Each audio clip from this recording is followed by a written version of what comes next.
शांति। Good morning. आज हम बाबा के 30 तारीख के महावाक्य सुनेंगे, जिसमें बाबा ने बच्चों को अटेंशन खिंचवाया कि तुम्हें अपनी बैटरी चार्ज करने का ख्याल करना है। ख्याल क्या करना है? स्वचिंतन करो, पर चिंतन नहीं। और उस स्वचिंतन के लिए बाबा ने कहा, अपनी घोट तो नशा चढ़े।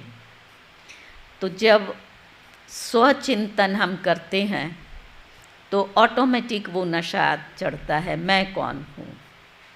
तो बाबा ने एक मुरली में स्वचिंतन और परचिंतन की बहुत अच्छी परिभाषा स्पष्ट की है।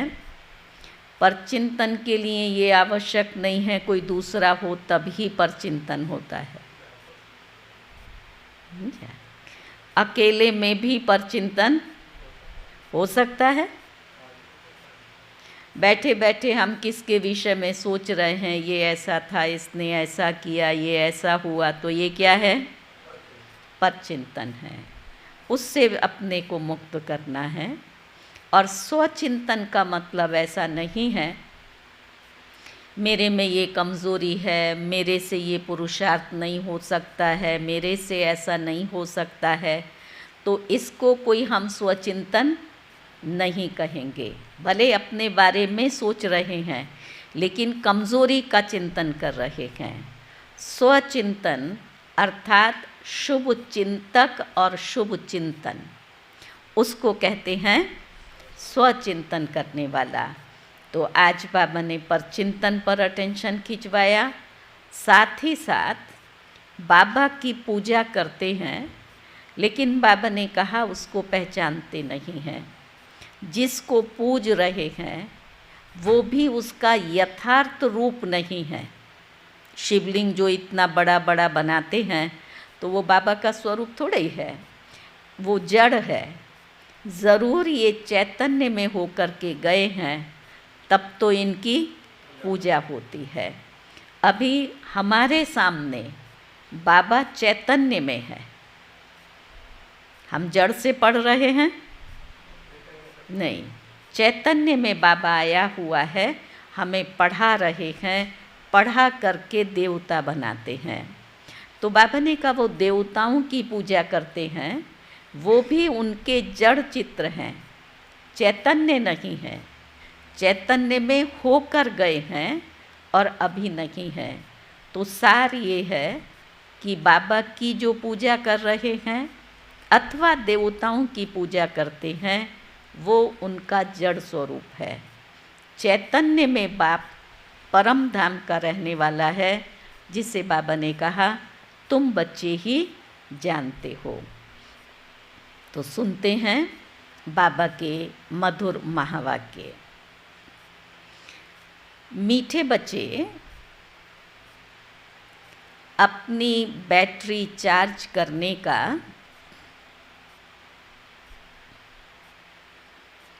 ख्याल करो।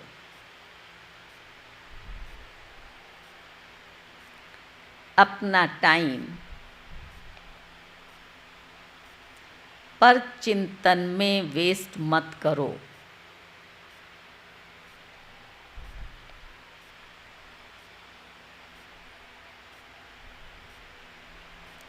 अपनी घोट तो नशा चढ़े।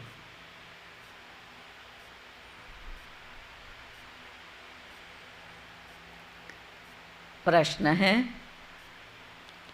ज्ञान 1 सेकंड का होते हुए भी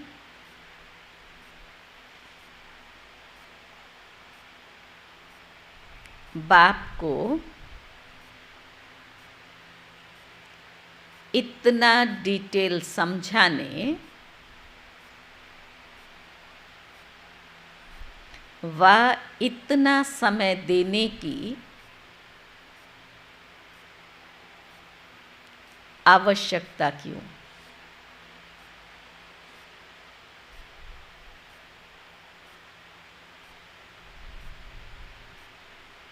तो बाबा ने कहा क्योंकि ज्ञान देने के बाद बच्चों में सुधार हुआ है या नहीं,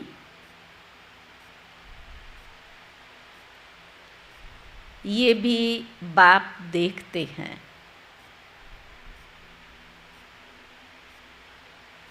और फिर सुधारने के लिए ज्ञान देते ही रहते हैं।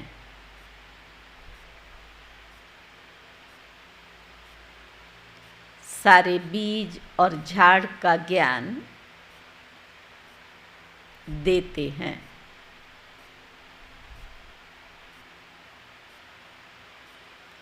जिस कारण उन्हें ज्ञान का सागर कहा जाता है।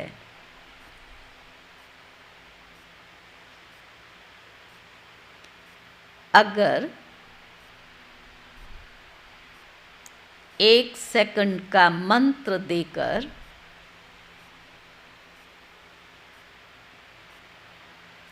चले जाएं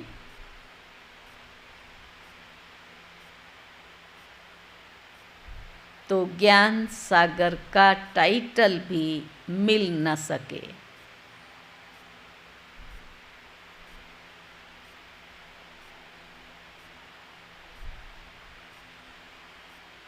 समझा क्यों बाबा को इतनी समझानी देनी पड़ती है। पहले देखता है सुधार हुआ या नहीं, फिर जब नहीं हुआ तो सुधारने के लिए फिर समझाते रहते हैं। और दूसरी बात बताई, हाँ, बीज और झाड़ का ज्ञान है तो वो ज्ञान देने के लिए उसको विस्तार तो करना पड़े ना। अगर एक मंत्र दे करके चला जाए तो बाबा ज्ञान का सागर है, वो कैसे सिद्ध हो। ओम शांति।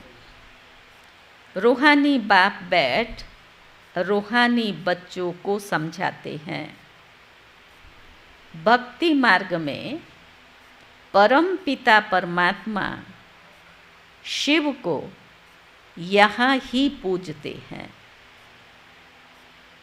बल बुद्धि में है कि ये होकर गए हैं। जहाँ पर लिंक देखते हैं तो उनकी पूजा करते हैं। ये तो समझते हैं कि शिव परम धाम में रहने वाला है, होकर के गए हैं, इसलिए उनका यादगार बनाकर पूजते हैं। जिस समय याद किया जाता है तो बाबा ने कहा बुद्धि में ये ज़रूर आता है कि निराकार है जो परम धाम में रहने वाला है। भले पूजा कर रहे हैं लेकिन बुद्धि में ये ज़रूर आता है वो निराकार हैं और परम धाम के रहने वाले हैं। उनको शिव कह पूजते हैं। मंदिर में जाकर माथा टेकते हैं। फिर बाबा ने कहा उन पर दूध, फल, जल आदि चढ़ाते हैं, परंतु वो तो है जड़। जड़ की ही भक्ति करते हैं तो बुद्धि में ये रहता है। बाबा ने कहा अभी तुम जानते हो वो चैतन्य है और उनका निवास स्थान परम धाम है। तो बाबा ने कहा वो होकर गए हैं तब ये चित्र बनाए गए हैं जिसकी पूजा की जाती है। ये चित्र कोई शिव नहीं है। सुना, अंतर स्पष्ट किया। होकर के गए हैं उसका जड़ यादगार, उसकी पूजा कर रहे हैं, लेकिन जिसको पूज रहे हैं वो शिव नहीं है। उनकी प्रतिमा है, वैसे ही देवताओं को भी पूजते हैं। जड़ चित्र हैं, चैतन्य नहीं है। परंतु जो चैतन्य थे वो फिर कहाँ गए? वो तो जड़ है। अब चैतन्य कहाँ गए? ऊपर। देवताओं के लिए बाबा बात कर रहे हैं, नीचे आकर के पार्ट बजाते हैं। तो बाबा ने कहा वो कहाँ गए, ये फिर वो नहीं समझते हैं। ज़रूर पुनर्जन्म ले नीचे आए होंगे ना।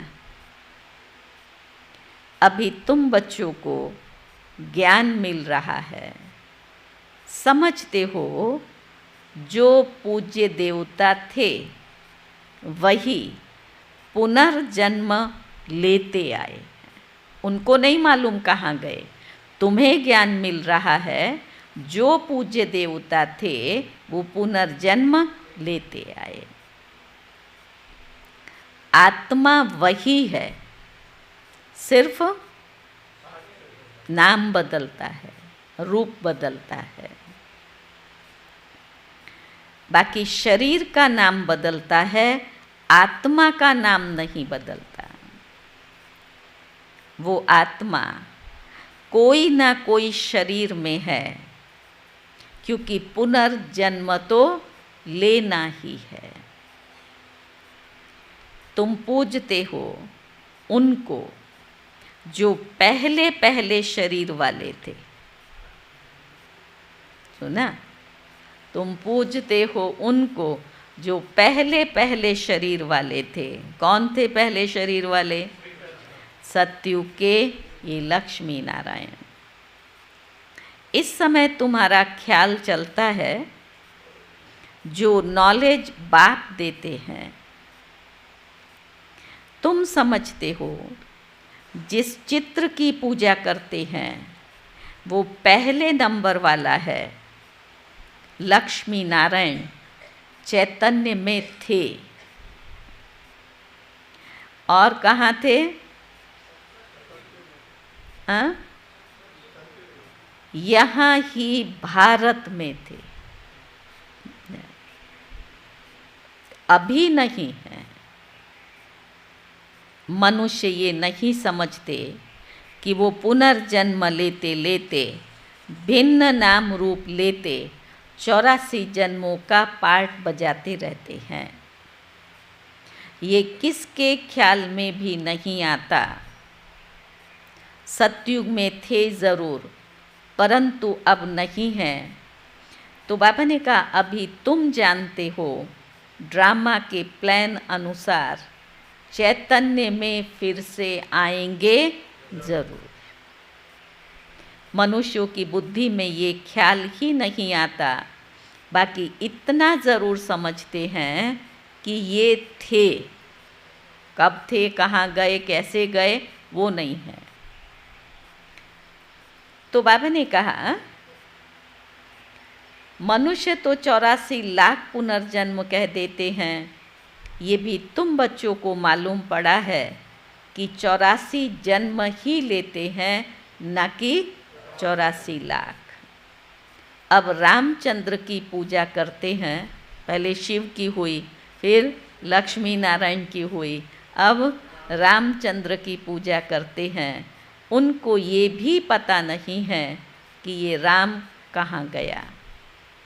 तुम जानते हो कि श्री राम की आत्मा तो ज़रूर पुनर्जन्म लेती रहेगी। यहाँ इम्तिहान में नापास होती है तब राम बना ना, लेकिन उसके बाद फिर पुनर्जन्म तो आत्मा लेती रहेगी। परंतु कोई ना कोई रूप में यहाँ ही होगी ज़रूर। या कहाँ गई आत्मा, उसका ये जवाब ज़रूर कोई ना कोई रूप में यहाँ होगी।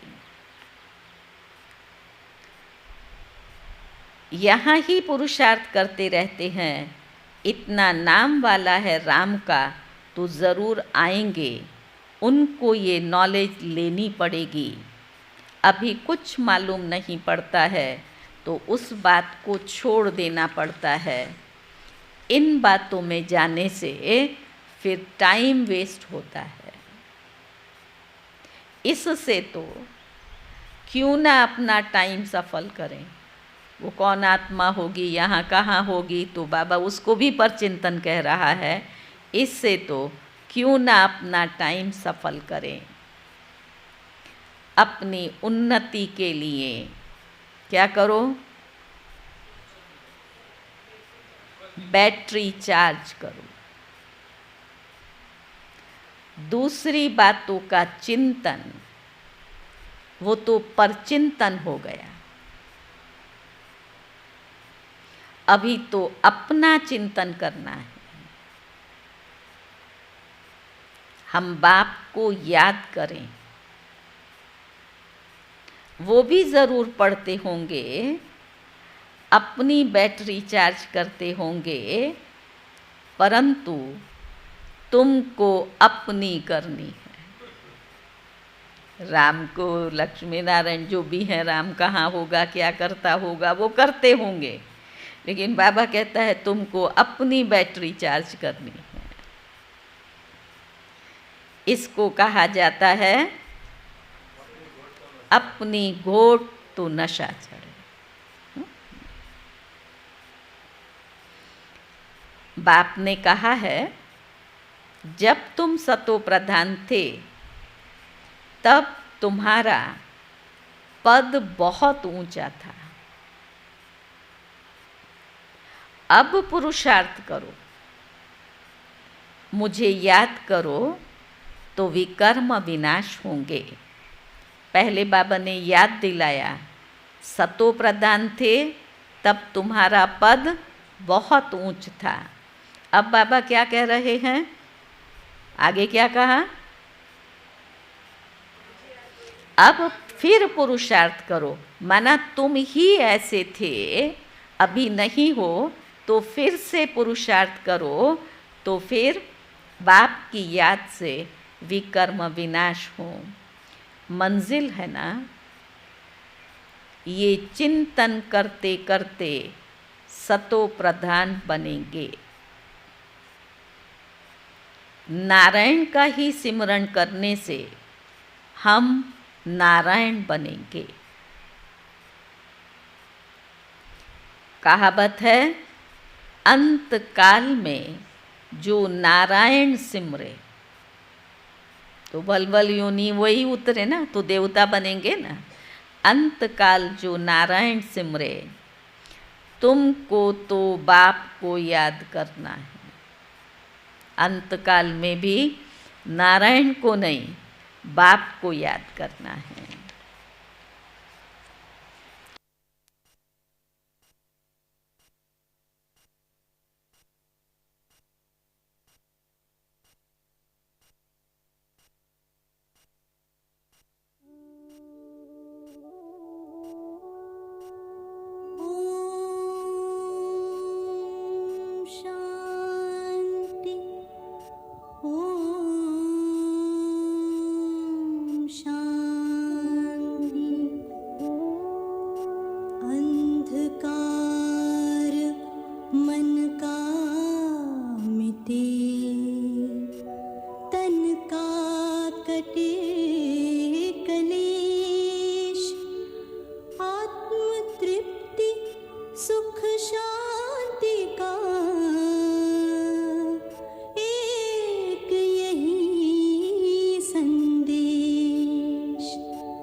योगी बनो पवित्र बनो जीवन में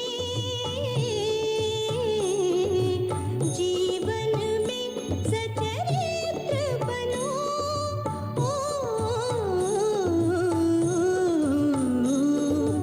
योगी बनो पवित्र बनो।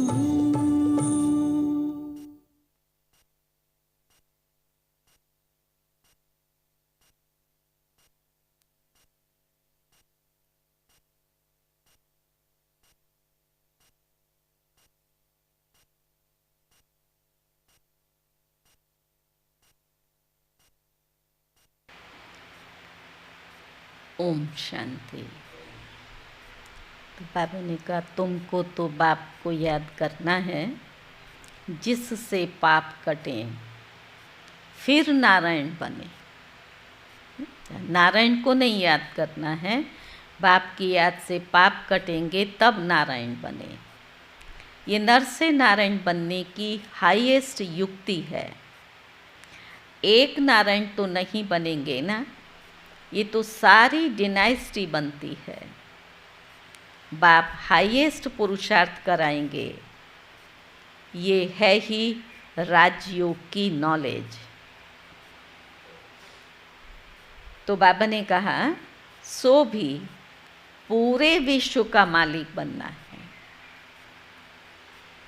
जितना पुरुषार्थ करेंगे उतना ज़रूर फायदा है। एक तो अपने को आत्मा निश्चय ज़रूर करो। कोई लिखते भी ऐसे हैं, फलानी आत्मा आपको याद करती है। बाबा को ऐसे पत्र में लिखते थे, मुझे आपकी बहुत याद आती है या मैं याद करता हूँ। मैं शब्द नहीं, बाबा इस बच्चे की आत्मा या इस शरीर का नाम लिखेंगे, इसकी आत्मा आपको बहुत याद करती है। आत्मा शरीर द्वारा लिखती है, आत्मा का कनेक्शन शिव बाबा के साथ है। मैं आत्मा फलाने शरीर के नाम रूप वाली हूँ, ये तो ज़रूर बताना पड़े ना, क्योंकि आत्मा के शरीर पर ही भिन्न भिन्न नाम पड़ते हैं। आत्मा का नाम कभी नहीं बदलता। मैं आत्मा आपका बच्चा फलाने शरीर वाला हूँ, शरीर के नाम तो ज़रूर चाहिए ना। बाबा ने कहा नहीं तो फिर कारोबार चल ना सके। सारे आत्मा आत्मा आत्मा, तो सिग्नेचर कौन सी आत्मा का है? अच्छा, इसमें लौकिक कारोबार चल ना सके। यहाँ बाप कहते हैं मैं भी इस ब्रह्मा तन में आता हूँ, टेम्पररी। इनकी आत्मा को समझाते हैं। टेम्पररी इस तन में आया, फिर आकर के इनकी आत्मा को समझाते हैं। मैं इस शरीर से तुमको पढ़ाने आया हूँ, ये मेरा शरीर नहीं है, मैंने इनमें प्रवेश किया है। फिर चले जाएंगे अपने धाम। मैं आया ही हूँ तुम बच्चों को ये मंत्र देने। ऐसे नहीं कि मंत्र देकर चला जाता, नहीं, बच्चों को देखना भी पड़ता है कहाँ तक इन्हों में सुधार आया है। फिर सुधारने के लिए शिक्षा भी देनी पड़ती है। सेकंड का ज्ञान देकर चले जाएं, फिर तो उन्हें ज्ञान का सागर ना कहा जाए। कितना समय हुआ तुमको समझाते ही रहते हैं। झाड़ की, भक्ति मार्ग की सब बातें समझने की डिटेल है, डिटेल में समझाते हैं।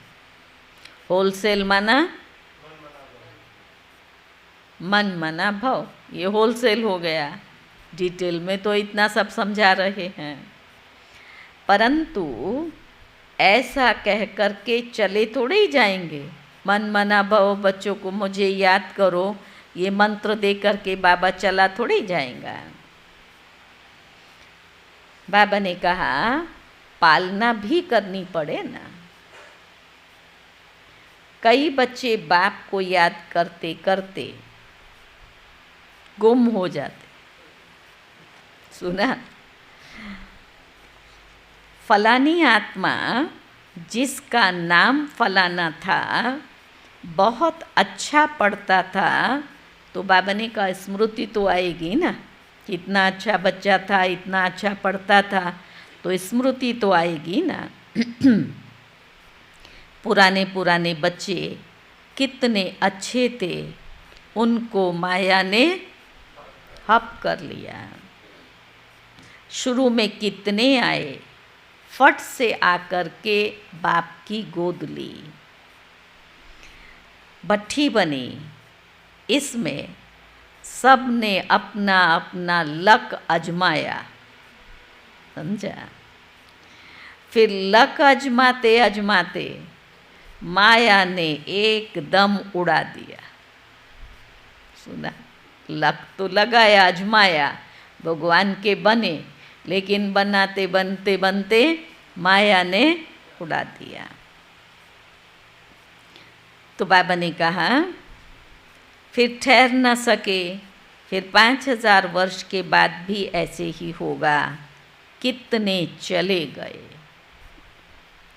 आधा झाड़ तो ज़रूर गया। शुरू में जो बाबा के साथ में आए उनके लिए बाबा कहता है आधा झाड़ तो ज़रूर गया। यहाँ भी देखो कितने हज़ारों निकले, लेकिन टिके कितने?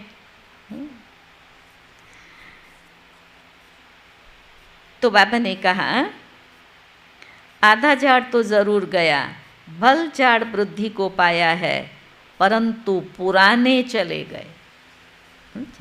या तो कोई दुनिया छोड़ कर के, ज्ञान छोड़ कर के चले, कोई शरीर छोड़ कर के चले गए। पुराने पुराने सब, कोई वतन में बाबा के पास है तो कोई साकार वतन में घूम रहा है। बाबा ने कहा परंतु पुराने चले गए, समझ सकते हैं उनसे ज़रूर फिर आएंगे पढ़ने के लिए। जो छोड़ कर के चले गए हैं उनमें से वापस ज़रूर आएंगे पढ़ने के लिए। स्मृति आएगी, हम बाप से पढ़ते थे और सब अभी तक पढ़ते रहते हैं, हमने हार खा ली। देखते हैं ना, इतना वर्षों से अशोक भाई रेगुलर आ रहा है, जगमाल भाई इतना वर्ष हो गया अभी तक, हमने तो छोड़ दिया, हमने हार खा ली, तो फिर से वो आना शुरू करेंगे। फिर मैदान में आएंगे, बाबा भी आने देंगे। फिर भी भला करके पुरुषार्थ तो करे, कुछ ना कुछ अच्छा पद मिल जाएगा। बाप स्मृति दिलाते हैं, मीठे मीठे बच्चे, माँ में कम याद करो तो तुम्हारे पाप कट जाएंगे। अब कैसे याद करते हो? क्या ये समझते हो कि बाबा परम धाम में है? क्या समझते हो? बाबा परम धाम में है? क्या समझते हो दया भाई? बाबा कहाँ हैं? परम धाम में। बाबा कहाँ हैं?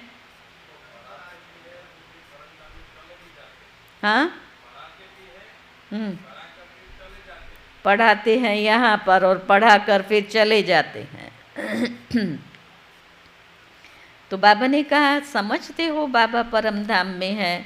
नहीं, बाबा तो यहाँ इस रथ में बैठे हुए हैं। इस रथ का सबको मालूम पड़ता है, ये है भाग्यशाली रथ, इनमें आया हुआ हूँ। भक्ति मार्ग में थे तो उनको परम धाम में याद करते थे, ब्रह्मवासी है। परंतु ये नहीं जानते थे कि याद से क्या होगा। भगवान को याद करते थे, जैसे यहाँ बाबा कहता है याद से तुम्हारे विकर्म विनाश होंगे, तुम सतो प्रधान बनेंगे, तुम देवता बनेंगे। वहाँ लक्ष्य थोड़ा ही था कि हम भगवान को क्यों याद करते हैं। अभी तुम बच्चों को बाप खुद इस रथ में बैठ श्रीमत देते हैं, इसलिए तुम बच्चे समझते हो बाबा यहाँ इस मृत्यु लोक में पुरुषोत्तम संगम युग पर है मृत्यु लोक, लेकिन बाबा मृत्यु लोक में नहीं है, इस पुरुषोत्तम संगम युग में है। तुम जानते हो हमको ब्रह्मा को याद नहीं करना है। बाप कहते हैं मामेकम याद करो। मैं इस रथ में रहकर तुमको ये नॉलेज दे रहा हूँ, अपनी पहचान भी देता हूँ कि अभी मैं यहाँ हूँ। और पार ब्रह्म परमेश्वर कहते हैं ना, तो है भले वहाँ का रहने वाला, लेकिन अभी मैं साकार में आया हुआ हूँ। आने का मतलब सारा समय साकार में रहता है वो बाबा नहीं कह रहा है, लेकिन अभी मैं यहाँ आया हुआ हूँ। तो बाबा ने कहा आगे तो तुम समझते थे परम धाम में रहने वाला है, होकर गया है, परंतु कब ये पता नहीं था। तो बाबा कहता है होकर तो सब गए हैं, जो भी पुराने हैं सब होकर के गए हैं। तो बाबा ने कहा जिनके भी चित्र हैं अभी वो कहाँ हैं ये फिर किसको भी पता नहीं है। जो जाते हैं वो फिर अपने समय पर आते हैं। अभी जो चला गया 5000 वर्ष के बाद फिर से अपने समय पर आएंगे। भिन्न भिन्न पार्ट बजाते रहते हैं। स्वर्ग में तो कोई जाते नहीं। बाप ने समझाया है स्वर्ग में जाने के लिए तो पुरुषार्थ करना होता है। वो तो हर एक को कहते हैं मरा तो स्वर्ग पधारा। बाबा ने कहा नहीं, उसके लिए तो पुरुषार्थ करना होता है। और पुरानी दुनिया का अंत, नई दुनिया की आदि चाहिए। पुरुषार्थ का समय भी कौन सा है? पुरानी दुनिया का अंत और नई दुनिया की आदि चाहिए, जिनको पुरुषोत्तम संगम युग कहा जाता है। ये ज्ञान तुमको अभी ही है। अब कलयुग है तो ज़रूर जन्म कलयुग में ही लेंगे ना। मनुष्य तो कुछ भी नहीं जानते, समझते हैं शरीर जल जाता है, बाकी आत्मा चली जाती है। तो बाबा ने कहा तो ज़रूर जन्म कलयुग में ही लेंगे ना। सतयुग में थे तो जन्म भी सतयुग में लेते थे। ये भी जानते हो, एक तो ये जन्म जहाँ है वहाँ लेंगे, दूसरी बात बाबा ने कहा ये भी जानते हो कि आत्माओं का सारा स्टॉक निराकारी दुनिया में है। ये तो बुद्धि में बैठा हुआ है ना, फिर वहाँ से आते हैं यहाँ शरीर धारण कर जीव आत्मा बन जाते हैं। सबको यहाँ आकर जीव आत्मा बनना ही है। फिर नंबरवार वापस जाना है। सबको तो नहीं ले जाएंगे, नहीं तो फिर अगर सब आत्माएं चली जाएं तो बाबा ने कहा प्रलय हो जाए, सृष्टि का अंत हो जाए। तो बाबा ने कहा प्रलय हो जाए दिखाते हैं कि प्रलय हो गई, रिजल्ट कुछ नहीं दिखाते। तुम तो जानते हो ये दुनिया कभी भी खाली नहीं हो सकती।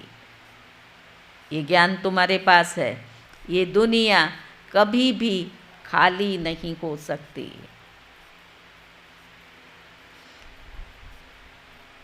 गायन है, राम गयो रावण गयो, जिनका बहु परिवार।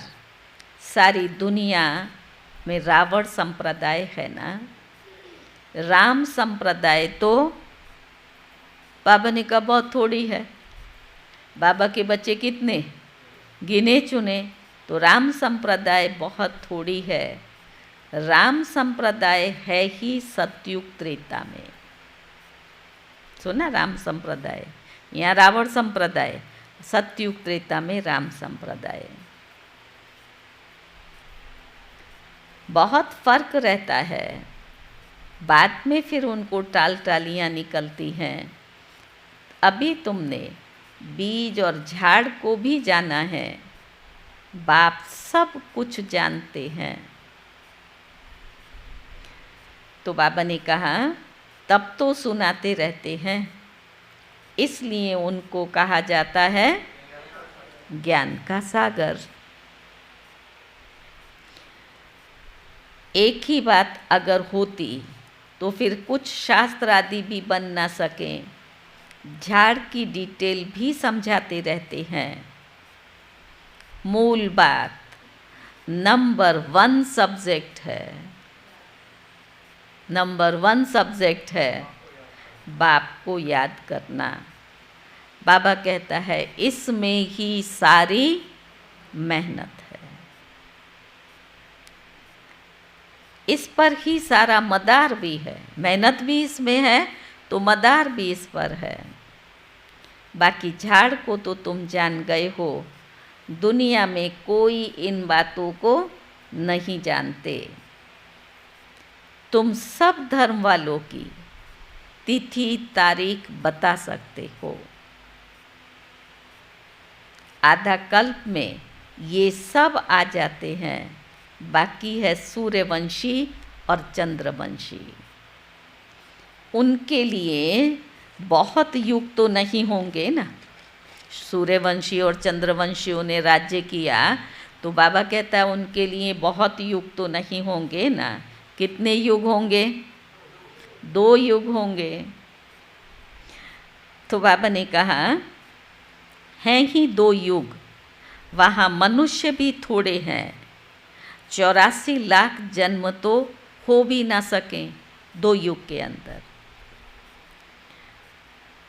मनुष्य समझ से बाहर हो जाते हैं। सुना, 84 लाख जन्मों की बात कर दी, ये तो समझ से बाहर की बात है ना। इतने लाखों जन्म कैसे लेंगे? तो बाबा ने कहा जब समझ से बाहर हो जाते हैं तब फिर बाप जो रचयिता है वही रचता और रचना के आदि मध्य अंत की नॉलेज बैठ देते हैं। भारतवासी तो बिल्कुल कुछ भी नहीं जानते, बस सबको पूजते रहते हैं। मुसलमानों को, पारसी को, जो भी आया उनको पूजने लग पड़ेंगे। फिर कहते हम तो सबको मानते हैं। अच्छा, बाबा ने कहा जिसको आया उसको पूजने लग पड़ते हैं, क्योंकि अपने धर्म और धर्म स्थापक को भूल गए हैं। और तो सब अपने अपने धर्मों को जानते हैं। सबको मालूम है फलाना धर्म कब और किसने स्थापन किया। बाकी सतयुग त्रेता युग की हिस्ट्री, ज्योग्राफी का किसको भी पता नहीं है। चित्र भी देखते हैं, शिव बाबा का ये रूप है, वही ऊंच ते ऊंच बाप है। तो याद भी उनको करना है। फिर यहाँ सबसे जास्ती पूजा करते हैं श्री कृष्ण की। क्यों? क्योंकि नेक्स्ट में है ना, first God, next Shri Krishna है, कृष्ण लॉर्ड कृष्णा कहते हैं। तो बाबा ने कहा क्योंकि नेक्स्ट में है ना, प्यार भी उनको करते हैं, तो गीता का भगवान भी उनको समझ लिया है। सुनाने वाला चाहिए, तब तो उनसे शांति का वर्षा मिले। बाप ही सुनाते रहते हैं, नई दुनिया की स्थापना और पुरानी दुनिया का विनाश कराने वाला और कोई हो न सके सिवाय एक बाप। ब्रह्मा द्वारा स्थापना, शंकर द्वारा विनाश और विष्णु द्वारा पालना, ये भी लिखते हैं। ये यहाँ के लिए ही है, परंतु समझ कुछ भी नहीं है। कहते तो वो लोग भी हैं ना, ब्रह्मा द्वारा स्थापना, पर कैसे की, कब हुई, करने वाला कौन था, तो बाबा ने कहा समझ कुछ भी नहीं। तुम जानते हो वो है निराकारी सृष्टि और ये है साकारी सृष्टि। सृष्टि तो यही है। यहाँ ही राम राज्य और रावण राज्य होता है। महिमा सारी यहाँ की है, बाकी सूक्ष्म वतन का सिर्फ साक्षात्कार होता है। मूल वतन में तो आत्माएं रहती हैं, फिर यहाँ आकर पार्ट बजाती हैं। बाकी सूक्ष्म वतन में क्या होता है, ये चित्र उन्होंने बना दिया है। जिस पर बाप समझाते हैं, तुम बच्चों को ऐसा सूक्ष्म वतनवासी फरिश्ता बनना है। फरिश्ते हड्डी मांस बिगर होते हैं। कहते हैं ना, दधीची ऋषि ने हड्डियाँ भी दे दी। उनको वज्र बनाना था ना, तो उसके लिए ऋषि ने अपनी हड्डियाँ भी दे दी। बाकी शंकर का तो गायन है, कहाँ है नहीं। ब्रह्मा विष्णु का मंदिर है, शंकर का कुछ है नहीं, तो उनको लगा दिया विनाश के लिए। बाकी ऐसे कोई आँख खोलने से किसी का विनाश होता नहीं है। देवताएं फिर हिंसा का काम कैसे करेंगे, और सारी सृष्टि का विनाश करने का कितना बड़ा महापाप, तो वो शंकर कैसे लेगा। तो बाबा ने कहा हिंसा का काम देवताएं कैसे करेंगे, न वो करते हैं, न शिव बाबा ऐसा डायरेक्शन देते हैं। डायरेक्शन देने वाले पर भी आ जाता है बोझ कि भाई तुम ऐसा काम करके आओ। किया उसने, लेकिन डायरेक्शन मैंने दिया, तो मेरे पर भी तो बोझ आएगा ना। तो बाबा अगर विनाश कराए शंकर के द्वारा, तो बाबा ने कहा डायरेक्शन देने वाले पर भी बोझ आ जाता है। तो बाबा कहते हैं कहने वाला ही फंस जाता है, वो तो शिव शंकर को ही इकट्ठा कह देते हैं। अब बाप कहते हैं मुझ बाप को याद करो, मामेकम याद करो। ऐसा तो नहीं कहते कि शिव शंकर को याद करो। सुना, शिव को याद करो ये भी बाबा कभी नहीं कहता है। मुझे याद करो, मैं तुम्हारा बाप हूँ, मैं शिव हूँ। तो बाबा ने कहा पतित पावन एक को ही कहते हैं। भगवान अर्थ सहित बैठ समझाते हैं। ये कोई जानते नहीं कि ये तो बहुत चित्र देख मूंझ पड़ते हैं। अर्थ तो ज़रूर बताना पड़े ना, समझने में टाइम लगता है। कोटों में कोई विरला समझता है। मैं जो हूँ जैसा हूँ, कोटों में कोई ही मुझे पहचान सकते हैं। समझा? अच्छा, मीठे मीठे सिकी लदे बच्चों प्रति माता पिता बाप दादा का याद प्यार और गुड मॉर्निंग। रूहानी बाप की रूहानी बच्चों को नमस्ते। हम रूहानी बच्चों की रूहानी बाबा को नमस्ते नमस्ते। धारणा की पहली पॉइंट है, किसी भी बात के चिंतन में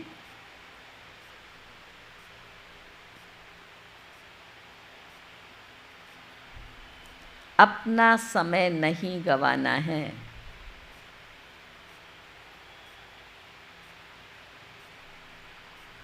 अपनी मस्ती में रहना है।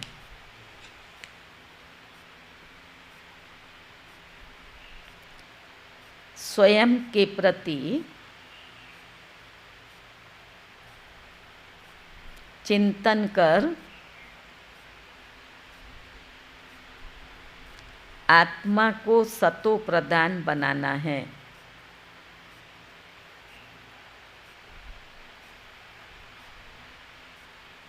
दूसरी पॉइंट है, नर से नारायण बनने के लिए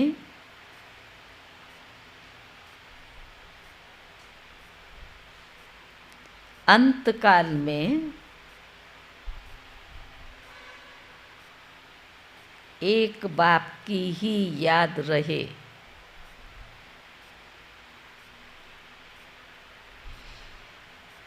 इस हाईएस्ट युक्ति को सामने रखते हुए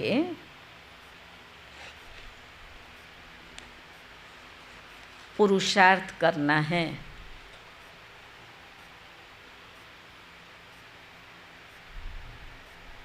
मैं आत्मा हूँ। इस शरीर को भी भूल जाना है।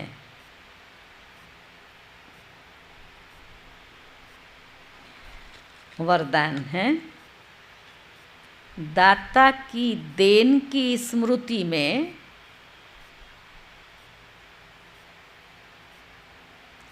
सर्व लगावों से मुक्त रहने वाले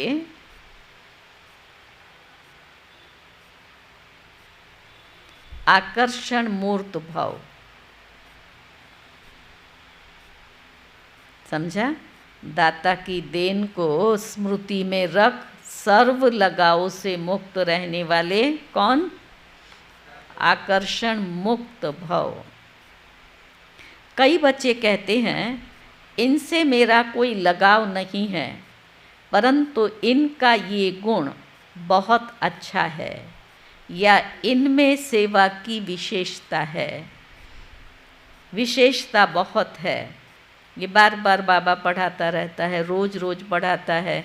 कहाँ भी आत्मा की वृत्ति किसी के भी गुण विशेषता पर प्रभावित ना हो। तो बाबा ने कहा लेकिन किसी व्यक्ति या वैभव के तरफ बार बार संकल्प जाना भी आकर्षण है। कितना सूक्ष्म हुआ। उसकी विशेषता के कारण उसका आकर्षण होता है या बार बार उसके लिए संकल्प चलता है, तो उसे भी बाबा ने कहा ये आकर्षण है। और एक मुरली में बाबा ने कहा आकर्षण भी हिंसा है। बहुत गहरा शब्द, कड़ा शब्द दिया। किसी की भी विशेषता को देखते, गुणों को वा सेवा को देखते दाता को नहीं भूलो। ये बहुत सूक्ष्म धागा जो बुद्धि को बांधता रहता है और बुद्धि ऐसी बंध जाती है जो उस बात का रियलाइजेशन भी नहीं आता है। ये माया की चाल है। तो बाबा ने कहा ये दाता की देन है, ये स्मृति लगावों से मुक्त आकर्षण मुक्त बना देगी। अच्छा, बाबा ने उस आत्मा को योग्य बनाया है, बाबा की कमाल है। तो आकर्षण मुक्त बना देगी, किसी पर भी प्रभावित नहीं होंगे। स्लोगन है, ऐसे रूहानी सोशल वर्कर बनो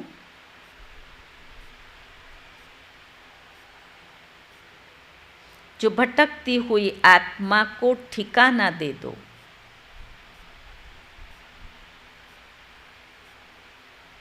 क्या ठिकाना देंगे भटकती आत्मा को? क्या ठिकाना देंगे? भगवान से मिला दो।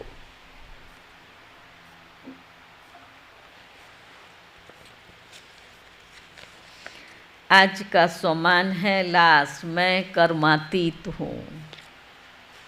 इस मास का आज अंतिम दिन है, 9वें मास का। तो सोमान है, मैं कर्मातीत हूँ। जैसे गायन है, इच्छा मात्रम अविद्या, तो ये फरिश्ता जीवन की विशेषता है। जब ब्राह्मण जीवन फरिश्ता जीवन बन जाती है, तब कर्मातीत स्थिति को प्राप्त कर लेते हैं। वे किसी भी शुद्ध कर्म, व्यर्थ कर्म, विकर्म व पिछले कर्मों में बंधते नहीं हैं। 4 कर्म बताए, शुद्ध कर्म में भी नहीं बनते हैं। पहला कहा, शुद्ध कर्म, व्यर्थ कर्म, विकर्म व पिछले कर्मों के बंधन में भी नहीं बनते हैं। उसको कर्मातीत कहा। चलो